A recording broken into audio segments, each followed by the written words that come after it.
Hello, this is Rumor with my final installment of my work with the Ancestral Grimoire by Nancy Hendrickson, which I worked with all of last year, 2024. I have shared previous videos about the first 9 months, January to September, of my practice with this. And today I will be finishing up on that fourth quarter, October, November, December. Finally, it's taken me long enough to do so, hasn't it? As I have said in a previous video, Nancy divides this book up by months. You don't have to do it in order, though. You don't have to do this particular work this particular month. You can be as fluid and free with it as you like, but I like structure, especially in territory like this where I really don't know what I'm doing when it comes to ancestor work. I liked just following with the method because I do feel like some of the themes coincided well with the time of year, like if it was falling on an equinox, for instance. But anyways, there is a lot of flexibility with it. If you have followed my journey so far, you have probably seen how I have taken or left certain activities. I obviously haven't shared everything that I've done because otherwise this would have really taken a long time. And as it is, I've yammered on about it a lot more than I originally intended to. So I did only really pull out some highlights that I felt from each month, but I have been communicating along the way that I might not have done every single thing that was suggested, or there might have been something suggested that I love so much that I continued doing it through subsequent months, even though the book didn't call for it. Or I just kind of came up with something on my own that felt in the vein of what the work was, and just really trying to intuit what felt right at what time. But no question, this book was a fantastic guide all along the way, giving a lot of great ideas. I find it inspiring now that I've completed the year with this. It makes me feel like in future, I can take what resonated most with me and form my own practice. And why don't I stop introing this and just get down to the next month of my work with Ancestral Grimoire. So first of all, here is my gargantuan grimoire, and here is where I started getting into the month of October, which I started mid-month. I was late getting into this one because I think I was really feeling it with my September ancestor. This month's ancestor was the sign reader. So the ancestor that could best help me to see and interpret signs all around, whether it is using cards, another type of divination, or it is simply looking out a window, walking around in nature on a populated street, just kind of paying attention to the little cues that might grab your eye in any given moment. And if you're actually asking a question and maybe right after you ask it, a bird swoops overhead, that might be cause to look at the bird, see if you can what kind it was, which direction did it go, and just intuiting from that if that's your answer. It was really interesting to go into. But first of all, I went into the land of tarot first to see if I could intuit who my ancestor was, and then followed it up with a card drawing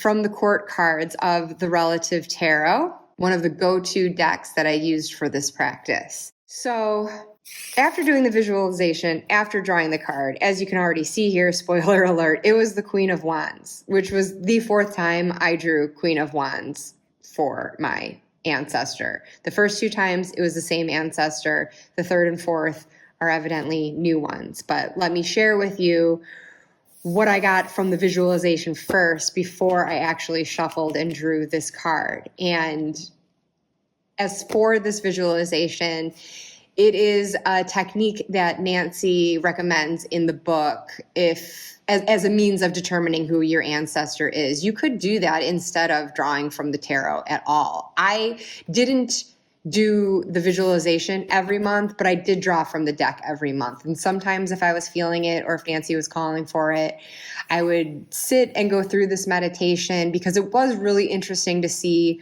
how my visualization lined up with the card that I drew thereafter. And anyway, for this one, I say not that it is the same ancestor as I drew in previous months, but it's clearly an archetype calling to me this year that she would come up so frequently, right?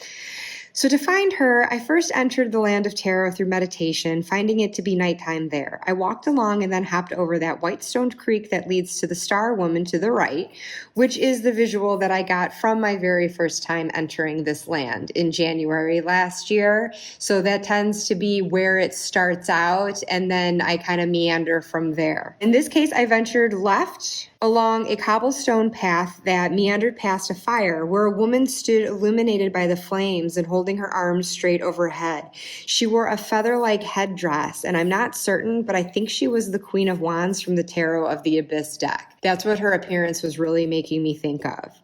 As I've drawn this queen so many times this year, I wondered if she was perhaps just lighting my way to the next ancestor. But to go any further was to step over, actually trip on, a stone into darkness on the grass, where I encountered a completely black silhouette, masculine and horned. His helmet was horned, not his head. And he stepped forward briefly into the light, enough to see an older face and white beard, but then he stepped back into the shadows and pushed me away, enough that I fell on the ground in the direction of the woman. Okay, so her then. I then ran back along the stone path and out through the rainbow-colored portal that Nancy suggests walking into and out of the Land of Tarot through. So yeah, this guy with the horned helmet shoved me back in the direction of this ancestor. So I just took that as my clear cue that I wasn't meant to venture on. Like, I had already met her. It was the Queen of Wands by this fire. So then shuffling the court cards from the relative tarot deck, I got the Queen of Wands, which seemed fitting for this woman being by the fire. And yet, I say woman, but using my die and pendulum, which I've explained before were other tools in this practice that I used every month, I determined that this queen is actually a male ancestor who lived in the 8th century, and he was native to Australia. So to learn more about him, I drew from the major arcana to determine what his brand of omen magic was and received the moon, followed by teacher from the Beloved Dead Oracle, another go-to deck that I used every month of this practice. And one of the occasional decks that I used was the Memento Mori by Claire Goodchild, and from that I had drawn Crystal Ball. So I thought these two next to each other were neat to look at, both having this orb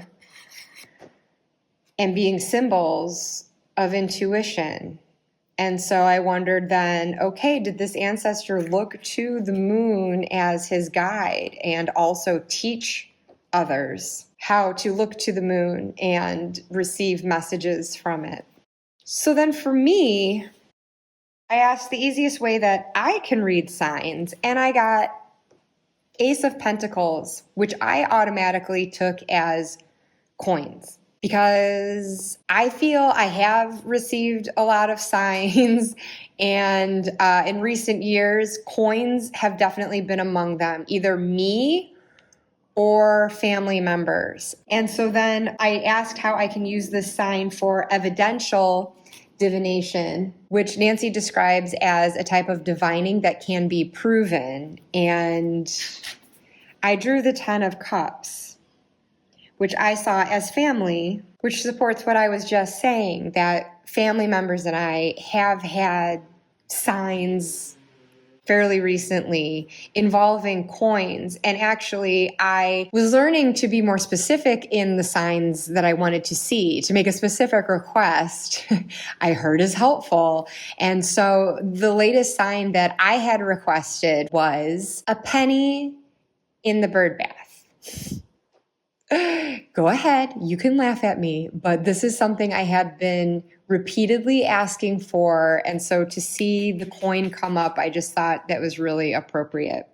But anyways, To supplement this, I drew a card for myself from the beloved dead, and I got drama. Really trying to go at this intuitively, though. I wasn't right away thinking anything in terms of the keyword itself. What I did straight away see, though, was this coin purse, which coincides with that. So that was my initial takeaway. And then I did tie in the drama kind of at my own expense here by writing here, isn't it like me to go for the dramatic explanation for something, seeing it as a sign and not just a coincidence? So I do own up that sometimes, yes, it could just be coincidence. But as I've said in a recent video, which you may or may not have seen, where I was specifically talking about signs, I do think that when you see something that is a sign, you know it. It just feels like too much of a coincidence to be a coincidence. And it's just one of those things you've got to feel in your gut. But I really do think I was meant to see this little coin purse. And by the way, if you'd like some follow-up on my request for the penny in the bird bath, I was thinking at the time of requesting it, like, that's a tall order. That's a tall order. I have no idea how a penny could physically get in the bird bath in my backyard. So every time I emptied and refilled it with water for the birdies, I would hope to see one somehow, some way, and not see one. But then I visited the US, and my first full day at my mom's house, she comes into the kitchen one morning telling me how she was going to put pennies in her bird baths because she had just read that that was good to do to discourage algae. And the article actually said specifically to do it that week. And at the time, I definitely noted that it was rather odd that after so many years of having 2 bird baths, my mom has never put a penny in them, never even talked about putting a penny in them. I don't think she even knew that that was a thing that you could do to ward off the algae. I really don't think it works that well, by the way. But anyways, I did clock that, but I didn't say anything to her about my request for a sign involving that, because I was like, is this it? Is this the sign? I think that right there was, in fact, the sign, but being a bit of a skeptic sometimes, I just continued to question it. And then there was a day I was sitting at her kitchen table and just looking out the window at one of the bird baths, and I saw how bird after bird after bird was landing at the edge of it. But there really wasn't much water left in it because they were reaching in really far to get a drink, and they weren't able to jump in and get a proper bath because the water was too shallow. So I went out there, and for the first time I've ever done this, I emptied and filled up her bird baths. As I was emptying and refilling one, the penny in it was so polished that it caught the sunlight and looked like it was glowing. And so I just had a moment where I just actually stopped mid-tip of the basin and just stared at it and was like, this is the visual I've been waiting to see. The penny in the bird bath. This has to be it. This has to be the sign. I can't think of like any other way a sequence of events could be orchestrated to have gotten a penny into my own bird bath in my own backyard. But here at my mom's house, here was the penny. And so then as I go to the backyard to fill up her second bird bath, I'm just watching the water pour into the bird bath, and I'm zoning out and of course continuing to question, is this my sign? Is this my sign? Is this my sign? And at that moment, a bird landed on my head. I know, you think I'm making this up. I'm not. A bird landed on my head. I was wearing a hoodie, so thank God it didn't get like all tangled up in my hair. But I felt the weight of it, and I heard the fluttering of its wings as it immediately like landed and then took off. That was the weirdest thing. And I honestly, at that point, took it to mean, stop questioning this. Stop questioning this. Yes, of course, this is your goddamn penny in the bird bath that you've been asking for. So, okay. So anyways, coins. And that happens at my mom's house. My mom has had her own experience of finding quarters, and my sister finds dimes. So moving on. in case I'm being too dramatic about this.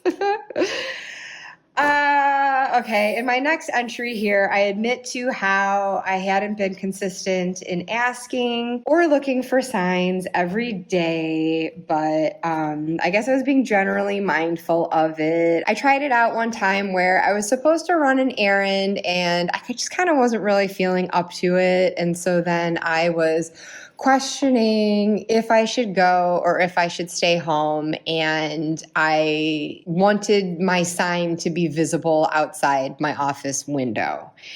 And after asking the question, I heard and then saw a motorbike heading down my street in the direction where I needed to go for my errand.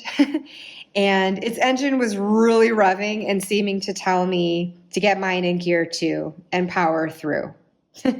So I took that as my sign. Yep, get off your keister, get up and go out and honor this obligation. So that was one example of how I was using like sidewalk signs.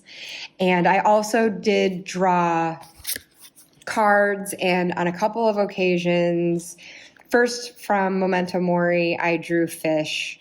On another occasion, from Nellie's deck by Kelly Fitzgerald of The Truth and Story, I drew the Alchemist.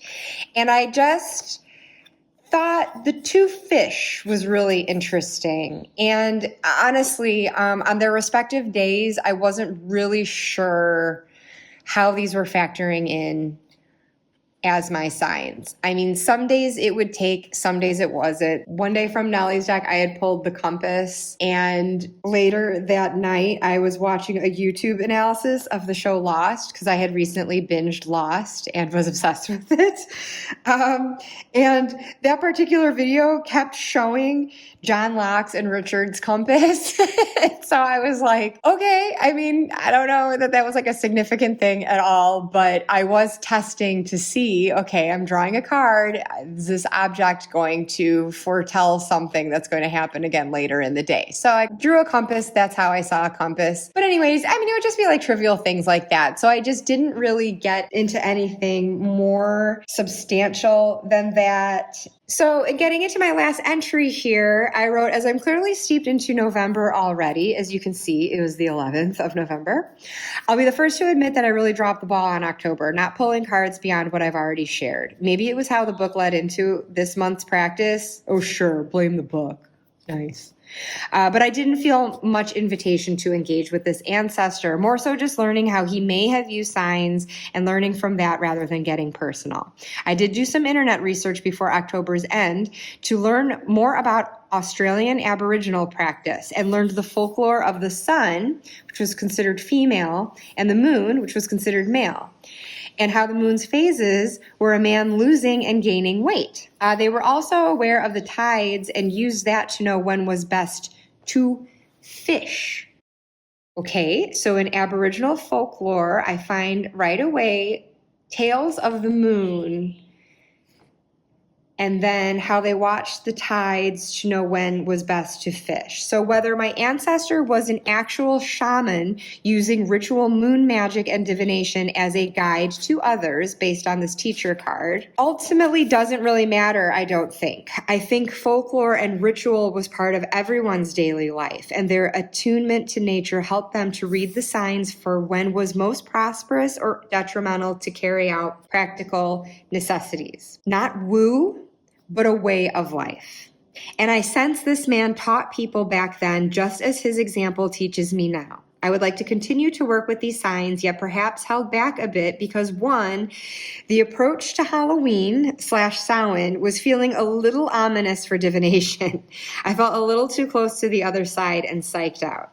And two, where such signs go, I didn't want to create a habit where I'm constantly looking to external things to tell me what to do. I need to rely on my own instincts too. Long story short, I thought it was really cool to just learn about the Aboriginal practices. And again, as I said, less woo and more so a way of life. I mean, that was what they did day to day for very practical reasons. And so it was neat seeing fish coming up as such a key aspect of their lives and how they would use their observations of nature to determine when would be the best time to fish. So my card for this month, I incorporated the fish here. This is the fire that also contains some feathers to represent the Queen of Wands as I saw her in my visualization, even though she, her ended up being he, him in practice. But then this is to represent the coins being my sign and the moon for intuition and being my ancestors' brand of omen magic. And accordingly, my charm for this ancestor was a pentacle to help me remember this. So rolling into November, on the same day as my entry for the last ancestor, 11/11, I decided to meet my November ancestor finally, with the intention that I would like to meet the ancestor who can connect me with my known loved ones on the other side, especially my dad and grandparents, so that I may be more receptive to their guidance on a regular basis. So my Ancestor Magic Ambassador, aka my November ancestor, ended up being the Page of Cups. I did not enter the Land of Tarot this time. I just straight up shuffled the court cards of the Relative Tarot and got the Page of Cups, which I thought was delightful.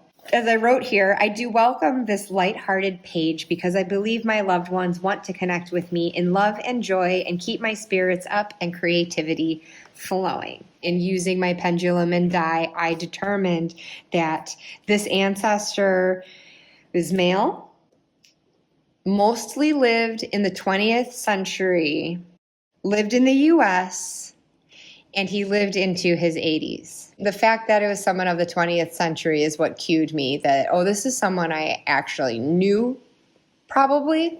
The way he can help me, drawing from the major arcana, I got Justice. And I thought, wow, on 11/11 of November,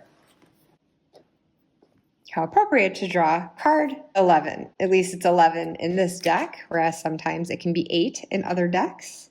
In this context, I always see this card as relating to karmic balances. Keeping things fair and balanced in general also just sounds like this relative of mine. I need to be fair to others, to myself, and perhaps balance guidance from others with my own discernment. So then for further elaboration, I drew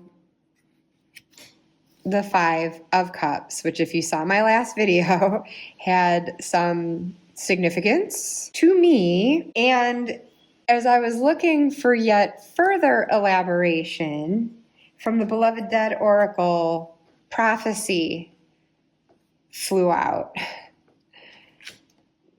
which I certainly took note of, but I still wanted to pick a card manually, so I started shuffling again, but then another card flew out. A few, in fact, and usually I don't pay attention if it's a clump that falls out. It's more so the single flyer cards that I feel like have flown out for a reason, but in picking up this clump, first I saw act of love, objectivity, and I thought, okay, that's a great keyword for justice. And then underneath was wholesome and messenger.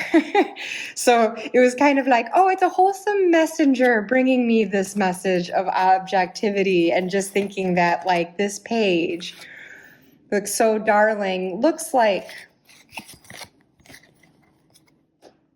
a wholesome messenger, right? So anyways, I picked those up and, put them away, but I did end up noting it down in my journal, just like, okay, well, maybe that was for a reason. So then as I'm shuffling again to once more just try to manually draw a card, as I always talk about, I don't know if it's just the card stock of this deck that I get flyers like crazy, but I mean, it's great for what the nature of the deck is, where if you are trying to communicate with the beloved dead, that they would be kind of like flying out on their own and out of your control. It's really funny that way, but I swear to God, it happens so much. So in shuffling again, I got a single flyer card, which just lands with a thud right at my feet. So then I was like, okay, prophecy which, some kind of point is being taken there. So I wrote here, it's really powerful that both prophecy and witch would show up. I think this validates my abilities, and this is a means of connecting with my loved ones and ancestors, but balance and objectivity will be key. Emotional volatility could discourage or confuse the connection and guidance. I also think stability is so important for ensuring the right souls and messages come through, and to not let myself be deceived through any wishful thinking.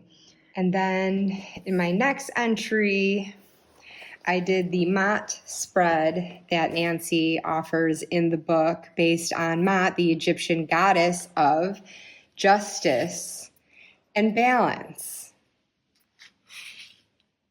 Isn't that fitting? My favorite takeaway from that reading was actually a card that I drew from the Angels and Ancestors deck just for a final word. And I got Guardian Angel, you are not alone.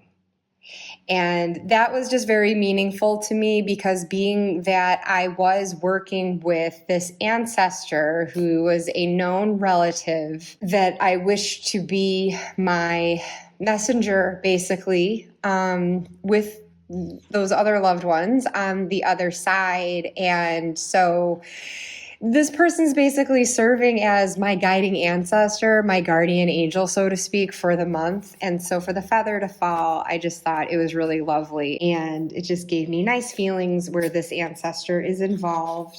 There's another spread that Nancy offered in here. And then I was doing daily draws to receive daily messages from this ancestor as my guide, as my guardian angel for the month. And then I was using the Santa Muerta tarot for this. And as I was shuffling, the King of Swords flew out. So I was just talking about the King of Swords as my January ancestor, the one that kept recurring, the one that always gave me a sense that he was my ambassador to the other side and just kind of had my back. It seemed like he would show up if I was ever feeling a little like wary or unsettled during an ancestral reading. So I thought that was quite interesting. And then the Two of Pentacles also flew out. And they flew out as I was asking in my mind how I can best honor my ancestors, specifically my loved ones, whom I would have known or at least known of in life.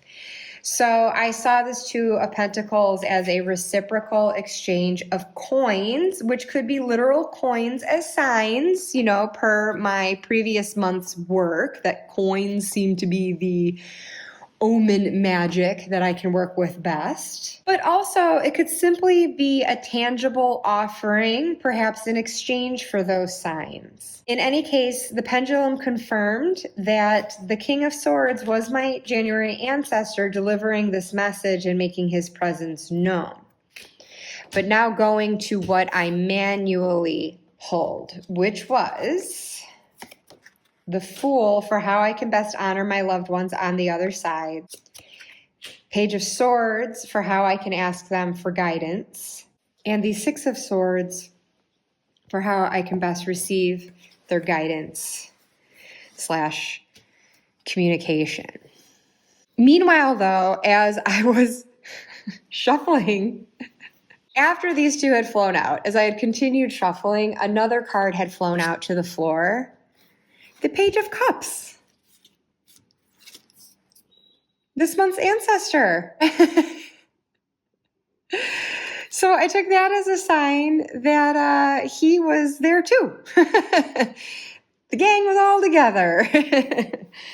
And what I thought was so sweet too is, as I mentioned before, this person would have been in his 80s when he passed away.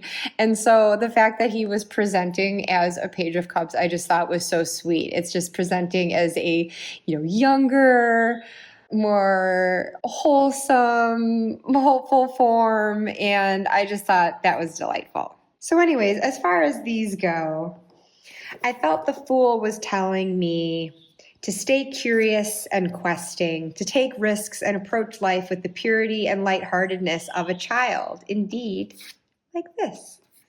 To communicate with my loved ones, then, I simply need to do just that. Ask.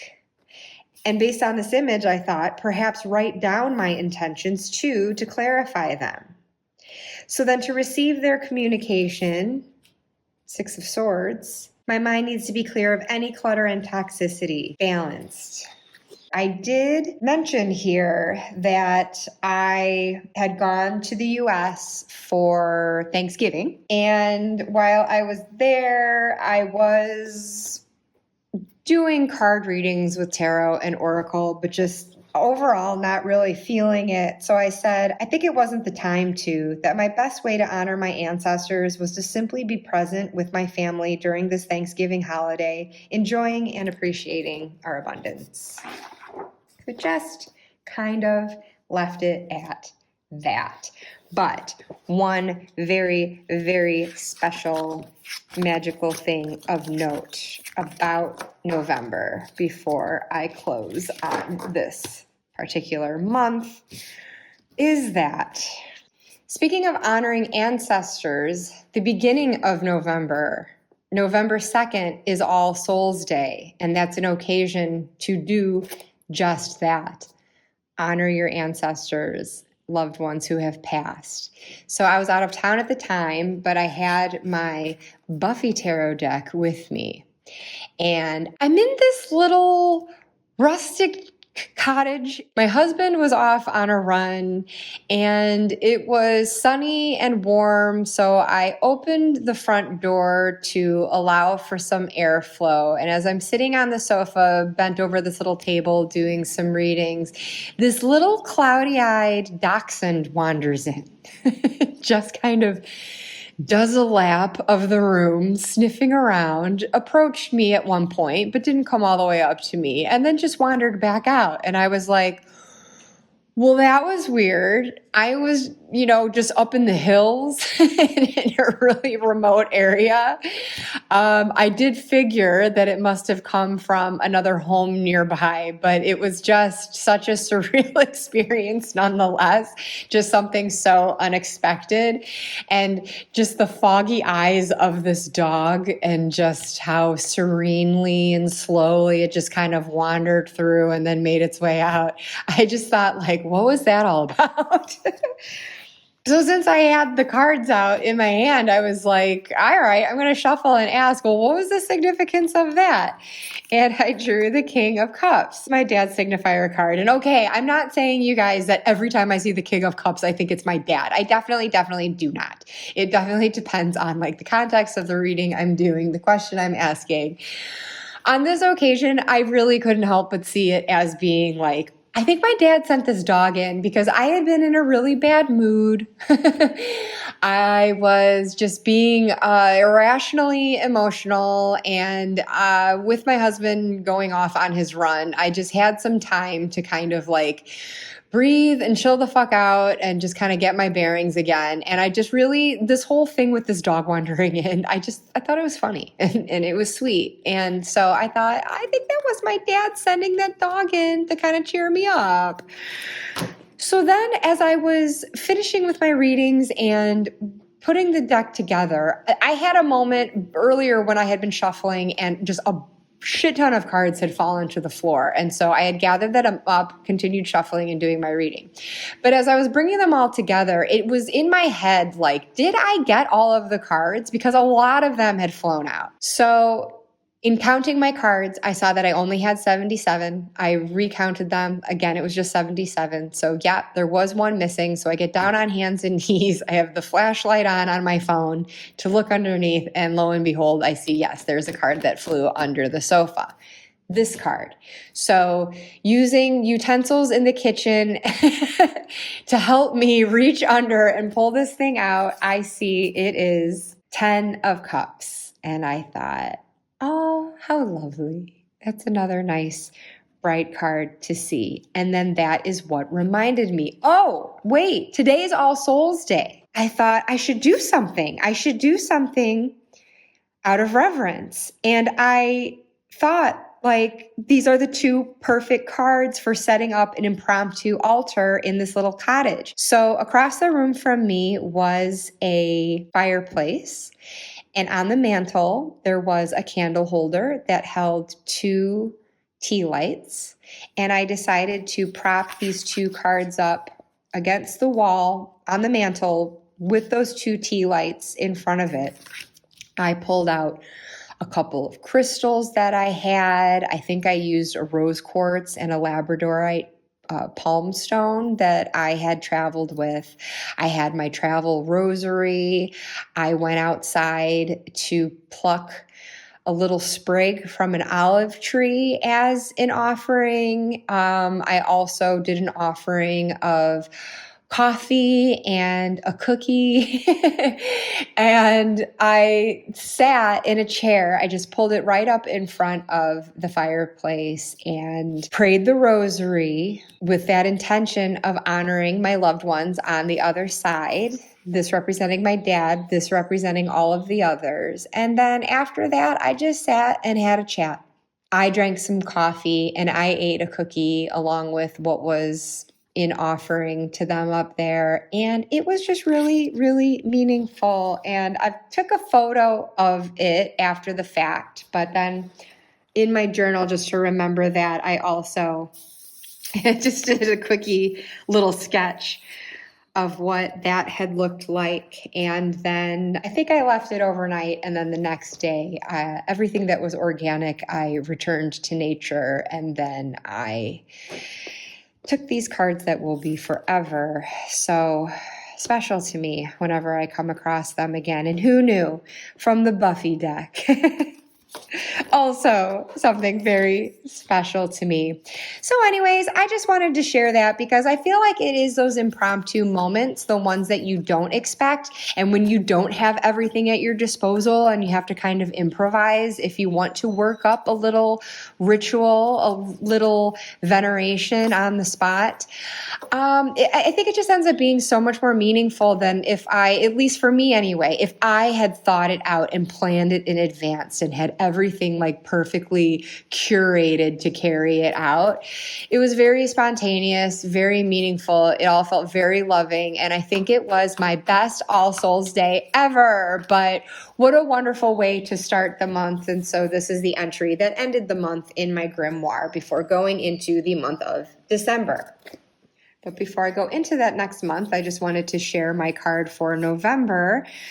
I decided to use these scales in acknowledgement of the Justice card that I had drawn and the scales that Mott uses, since Nancy had offered up that Mott spread. And okay, this isn't showing this imbalance, but the idea was that also in reference to the guardian angel card that I had drawn, I thought that's the feather that represents the feather that Mott uses in the scales. And then it's my heart on the other side. And this was influenced by this 5 of Cups card that I had drawn, because in thinking about loved ones on the other side, of course, it can make the heart heavy. And I just wanted this to represent how, in this case, not being alone, having loved ones on the other side, indicating to me in various ways that they were there, bringing me comfort, it lightened my heart. And so that's why I just wanted to show that for whatever brokenheartedness could go with this card, this lightened my heart. So there's my card for November. And following on October being the month of signs, I used a cardinal charm for November, since cardinals are signs of loved ones, and being that that was such a focus of this month, I thought that would be appropriate to add to the charm casting collection. So getting into December then, I determined that my magical me magician was the Knight of Wands. Not the same ancestor as in August, when I also drew the Knight of Wands, which I was glad to see if you saw my last video. This knight and I, we had some work to do together. And so for lifetimes, literally. And so this is a different one. Using the die and pendulum, I determined that he is male. He presents himself in light, not shadow. And he mostly lived in the 17th century in Ireland. Nancy had us kind of connecting with the ancestor straight away through a spread called The Ghosts of December, with this card at the pinnacle of it. I'm not going to lay out the whole spread, but cards that I thought were of note. The Four of Pentacles for what this ancestor's magic was. The Ten of Cups again, for how they can help me with my magic. The Hanged Man for what was the theme of this ancestor's life. Eight of Pentacles for what their gift is to me. And Six of Wands for what form of magic I inherited from this ancestor. I also drew the Two of Swords for how they could help me end the year, so 2024, successfully. So I will just put this off to the side for right now, but it factors back in a bit. So anyway, so this was a different way of getting my cards and getting to know this ancestor's magic and mine as it relates to that. But what I took away from it, since this was the usual format for me, was to have, okay, the court card for the ancestor, a major arcana for their magic, and then a minor for elaboration on that. So in this case, the Hanged Man is representing the theme of this ancestor's life, and the minor arcana is their magic. So looking at these three in particular, I saw restriction between these two cards. We have this Hanged Man who's literally chained, and then just this Four of Pentacles just holding things so closely. So it was kind of painting a picture for me there. And then seeing how their gift to me would be something so disciplined. So I'll share what I brainstormed here. Bringing in the Two of Swords, I wrote here that my ancestor can help me end the year successfully by guiding me through indecision. I'm still not clear enough on my goals and how to focus on them. My ancestor's magic was knowing what he had and holding on to it. He kept moving forward but didn't squander or neglect along the way, held things close to his chest and saved. He can help me find my magic in happiness, wholeness, shared with others. Love and empathy are my gift, and it's the love and support of my lineage that sees me through. So it was really lovely seeing this Ten of Cups show up again in this way. Not only this actual card that came up for me during November, but when it flew out from the Buffy Tarot as well. So just recurring messages. The theme of this ancestor's life was patience and sacrifice. As outgoing and fiery as the Knight of Wands appears, the Hanged Man and Four of Pentacles both have such a bound, constricted, curling in aspect to them. He was practical yet soulful, considerate, measured, and thoughtful in the actions he took, which is why his gift to me is his discipline and hard and steady work. Because I inherited the magic of achievement from this ancestor. And you don't get there by sitting around and waiting. Do, create, have confidence yet humility, he says. Know your own worth and keep going. So then from the Beloved Dead Oracle, I drew my ancestor's magic was service. And mine was tribe. So in how I described this ancestor, service just seemed so fitting. This was someone proactive, took action, but not in an impetuous and fiery way. They were hardworking and humble. They sacrificed like the Hanged Man in their service. And so for my magic to be tribe, just the side by side of these two together, pretty perfect, right? I love it. And so often cups has come up as a form of my magic, whatever type I was looking at any given month. It does always seem to come back to this realm of emotion, relationship. So that was very insightful for me. And for this being the final month, just to close on that message and help me gel it all together in the end, which is really what the final month of this practice ideally should be. How does it all come together? And I was glad that I was able to leave with some of those messages in mind. There was another spread that Nancy gives about December's shadows. And I think it was optional if you wanted to do some shadow work. But something that I found was really interesting is that for what limiting belief about myself did I learn in childhood? I drew the two of challenges, the challenges being swords in the Forest of Enchantment Tarot. I love this deck so much. And this is a deck, I think it's great for shadow work. You might not offhand think of it as being for that, but it is. And I know I'm not the only one who has had that impression from it. But hearkening back to the Two of Swords that I had drawn for the previous spread, what my ancestor can help me with. So I wrote here, what I saw in this image specifically, my limiting belief was self-doubt in how I look and what I decide, as I had so many older influences who could make the choices for me. I'm saying that as a baby of my family. I stayed where it was safe instead of venturing along an unknown path. And still do, per other cards that I drew in this. But what I thought was most notable was just this recurrence here, especially since this is something that my ancestor could help me with. That just seemed to reinforce that. And in the spread for what magic my December ancestor can work on my behalf, I had drawn the Five of Challenges, which again, it's Five of Swords. The magic my ancestor can work on my behalf is to uproot me from where I've gotten stuck, shake things up, and release me from the rut of the Five of Challenges. He looks strong enough to do it too, helping me shift my mindset, clear new pathways in my thought patterns, because this ogre has literally uprooted the tree.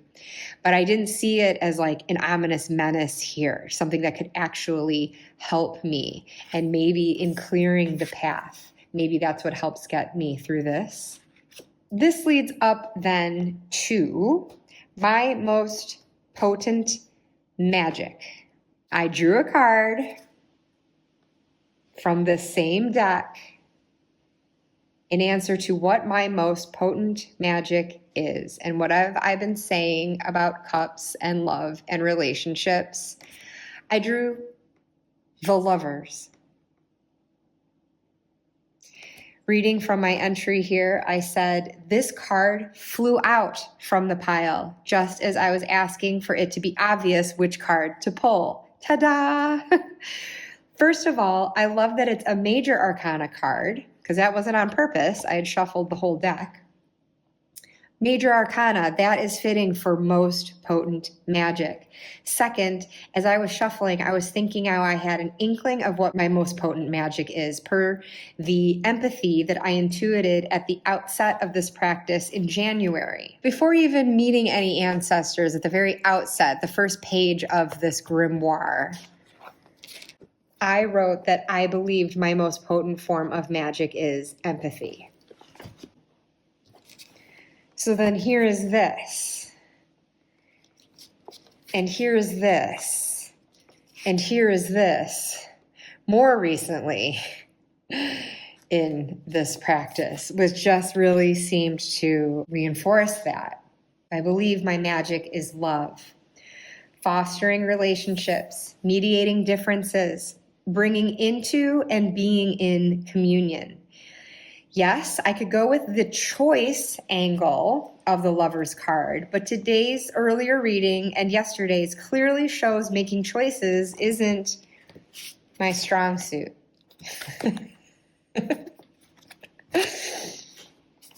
But making commitments is.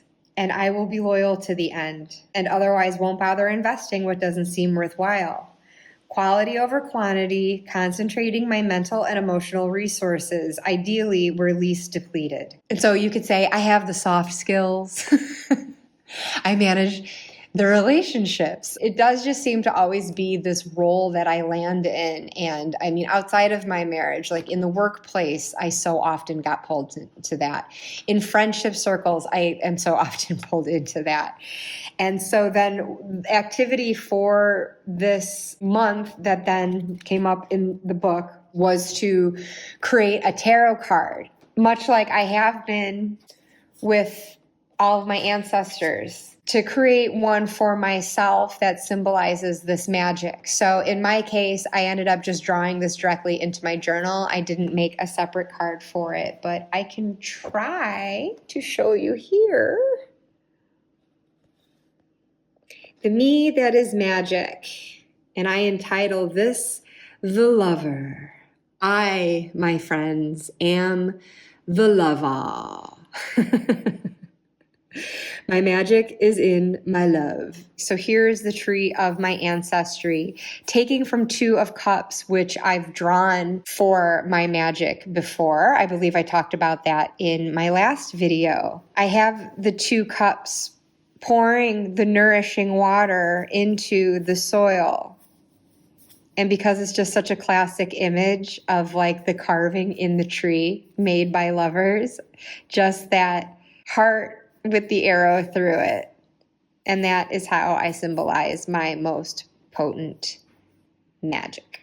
Nancy suggests doing another sigil for December based on this and the lover card I had designed for myself. If my most potent magic is empathy, I did end up actually making a sigil based on compassion instead, because I felt my magic was confirmed as empathy, but that I've been encouraged to extend that empathy as compassion.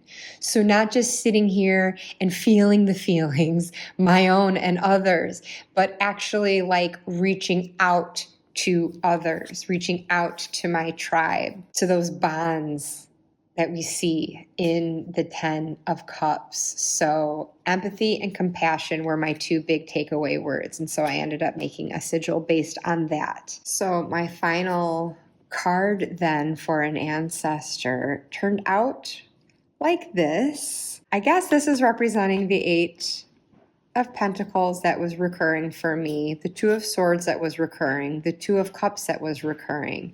This being my ancestral family tree, and I think the rainbow was in homage to that rainbow in the 10 of Cups, that sense of family, relationships, tribe.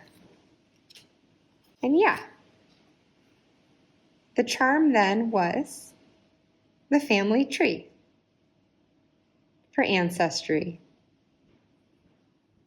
So then as you get to the end of the book, she ends it on the note it began on. She asked what I believe my most potent form of magic is. And so now I write about what I know my most potent form of magic is.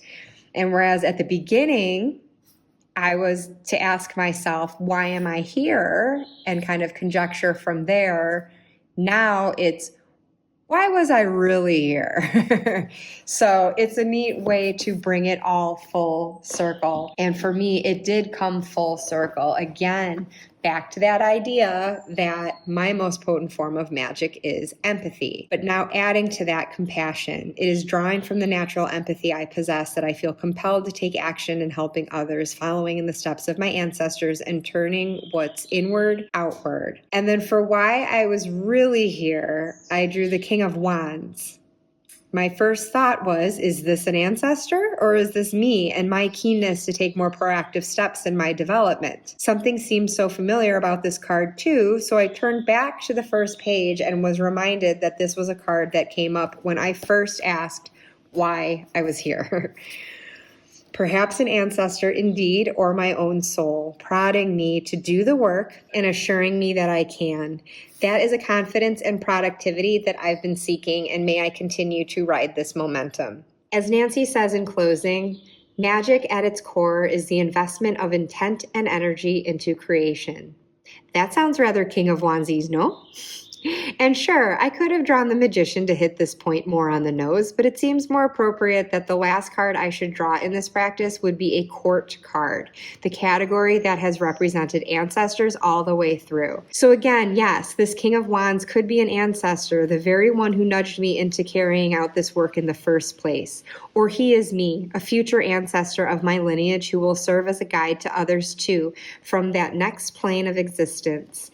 But first, I have guided me and proven to myself that I can do it. Well, isn't that sweet? Pin a rose on my nose. But that is the work. It is done. It is only beginning. Who knows where it will take me from here? But what it has left me with is this fantastic book of my ancestors and of my own magic. I now have a dozen of these little cards representing each of my ancestors all the way through. And it's so fun looking back on them all. It's a good reminder of what was at the crux of that work. And yeah, I just think it's just a really cool and special thing to be left with. And while I don't have them all with me right now, it is also neat to me to have the charms that I have been collecting to represent these ancestors too, to just add that added layer of divination around an ancestral practice. So this is going back to the beginning though. This was my King of Swords who kicked it all off in January, kept recurring for me throughout the year. That's a wrap. That's a wrap for Ancestral Grimoire. Thank you all if you have followed me through this journey. Thank you, Nancy, for giving me the guide through the journey in the first place. After looking to those in the past, I now look at my present and that road before me that has been made somewhat clearer by virtue of this. And I'm excited for what the journey ahead will be. Once again, thank you for being here. Bye-bye.